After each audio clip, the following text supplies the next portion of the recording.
Narayan Rane Maharashtra opposition के एक वो व्यक्ति हैं जो आए दिन बहुत सारी बातें बोलते हैं लेकिन उनको सिद्ध करने में असक्षम है। इन्होंने किस तरीके से बहुत सारी बातें, बहुत सारे दावे किए सुशांत सिंह राजपूत केस और दिशा सालियान केस को लेके, लेकिन आज तक उस पर कभी कोई साक्ष्य नहीं दिया, जनता के सामने कोई बात नहीं रखी। इन्होंने सिर्फ आके दावे किए हैं, जैसा कि इनका एक बहुत अच्छा दावा कि सीबीआई को मैंने साक्ष्य दे दिए हैं, सुशांत सिंह राजपूत को यहाँ पे मारा गया था। इनके बेटे भी आके बोलते हैं कि मेरे पास पेन ड्राइव है और मैं जिस दिन पेन ड्राइव दूंगा उस दिन जस्टिस मिल जाएगा। ये वो बहुत सारी चीजें इन्हीं के मिनिस्टर्स, महाराष्ट्र के मिनिस्टर्स बैठ के एक डेडलाइन दे देते हैं कि 7 मार्च के बाद दिशा सालियान का केस खुल जाएगा, लेकिन कभी कुछ हुआ नहीं। वो सारे साक्ष्य को प्रूव करने में असक्षम हो गए। तो अभी आप लोगों को याद होगा कि इनको एक नोटिस मिला था बीएमसी की ओर से कि आपका घर जो इलीगल तरीके से बना हुआ है कुछ पार्ट, उसको हम लोग डिमोलिश कर देंगे, उसको हम तोड़ देंगे। ये इनको नोटिस मिला था फरवरी में, जिसके बाद इन्होंने भी हमला करते हुए उस टाइम कहा था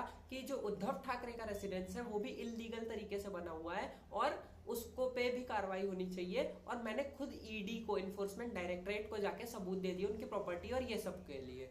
वो फरवरी की बात है। लेकिन अभी रिसेंटली इन्होंने एक और नया दावा किया है। देखिए, मैं आपको एक चीज तो क्लियर बता दूं कि अगर उद्धव ठाकरे और इस अघाड़ी सरकार के खिलाफ आप बोलोगे तो इनके पास एक बहुत अच्छा रास्ता है बीएमसी का, और आपके घर को अवैध बता के उसको तोड़वा देंगे, उसको डिमोलिश करवा देंगे। ये चीज हम देख चुके हैं कंगना रनौत के साथ भी कि किस तरीके से उसका भी घर तोड़वा दिया जब वो इनके खिलाफ बोल रही थी, और किस तरीके से नारायण राणे का भी घर तोड़वाने चले थे, लेकिन उसके बाद हुआ कुछ नहीं। इन लोगों ने अपना पिटीशन वापस ले लिया, अपना जो ऑर्डर था उसको विड्रॉ कर लिया और उनका घर नहीं तोड़वाया। लेकिन अभी कल नारायण राणे निकल के आया और उन्होंने फिर से क्या बोला कि उद्धव ठाकरे का घर भी इलीगल है और उन्होंने मेरा घर डिमोलिश करने की कोशिश की थी, लेकिन मैं उनका घर डिमोलिश करने की कोशिश नहीं करूंगा।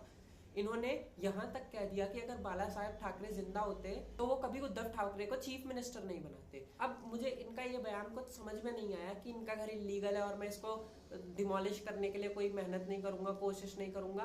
तो एक्चुअल में आप क्या दर्शाना चाहते हो कि अगर इन्होंने हमारा किया तो हम भी इनके साथ इनके पोल खोलेंगे, ये हमारी पोल नहीं खोल रहे तो हम भी चुपचाप बैठ के गलत को सहते रहेंगे। एक्चुअल में पॉलिटिशियंस जो हैं वो इसी प्रकार से काम करते हैं, इसी तरीके से इनकी रणनीति चलती है। नहीं तो सुशांत सिंह राजपूत के केस के बारे में देवेंद्र फडणवीस बहुत बोल रहे थे, लेकिन उसके बाद एक मीटिंग हुई जिसके बाद संजय राउत ये बोल, अगर हमारी फाइलें खुलेगी तो तुम्हारी भी, हमारे पास बहुत फाइलें, हम भी खोल देंगे। और उसके बाद सब शांत हो गए, किसी ने सुशांत के बारे में कोई बात नहीं की। अब एक नारायण राणे बात कर रहे थे, लेकिन इनकी बातों पर भी मुझे भरोसा नहीं होता है कि किस तरीके से इनके बयान ही बदलते रहते हैं हर चीज में। इन लोगों को जनता से मतलब नहीं है, इन लोगों को अपनी पॉलिटिक्स से मतलब है। इन लोगों का कुछ नहीं है, ये लोग बोल के चुप हो जाएंगे और इनको खुद ही नहीं पता होगा कि हमने ये बयान कुछ दिनों पहले दिया था। एक्चुअल में जनता होती है जो इन पॉलिटिशियंस की पॉलिटिक्स के बीच पिसती है, और आज भी हमें वही दिख रहा है किस तरीके से सुशांत सिंह राजपूत के केस पे इन सब ने मिलकर पॉलिटिक्स की, लेकिन इन सबको पार्टी में सीट मिल गई, टिकट मिल गया, सब हो गया, लेकिन सुशांत को न्याय नहीं मिला। इसी तरीके से अब ये नारायण राणे जो निकल के आके बात बोल रहे हैं कि मैं उनका घर तोड़ने की कोशिश भी नहीं करूंगा,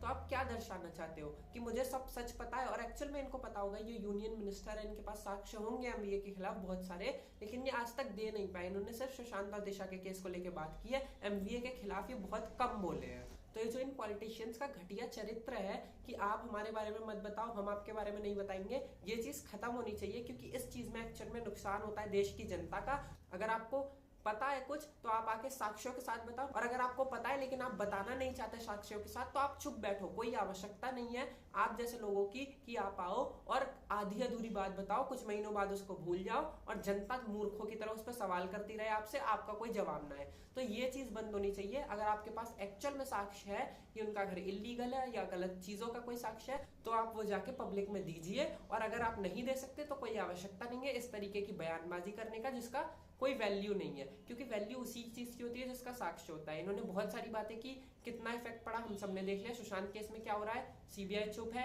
इनकी वो सारी बातें जो इन्होंने बोला था, मेरे पास पेन ड्राइव है, मैं ये कर दूंगा, सीबीआई मुझे बुलाएगी तो मैं जाके सबूत दूंगा, उन सबका अभी तक तो मुझे कोई वैल्यू नहीं नजर आ रहा है। और एक्चुअल में यही करना होता है। तो आप लोग मत जुड़ा करिए, मत बोला करिए इन लोगों के खिलाफ, क्योंकि आप लोगों को एटलास्ट करनी पॉलिटिक्स ही है। तो इस वीडियो के माध्यम से मैंने यही बताया कि किस तरीके से पॉलिटिशियंस एक पॉलिटिक्स खेल रहे हैं कि तुम मेरा मत बताओ, मैं तुम्हारा नहीं बताऊंगा। ये चीज बंद होनी चाहिए। इस वीडियो में इतना ही है। आप इसको लाइक कर सकते हैं, चैनल को सब्सक्राइब कर सकते हैं। जय हिंद।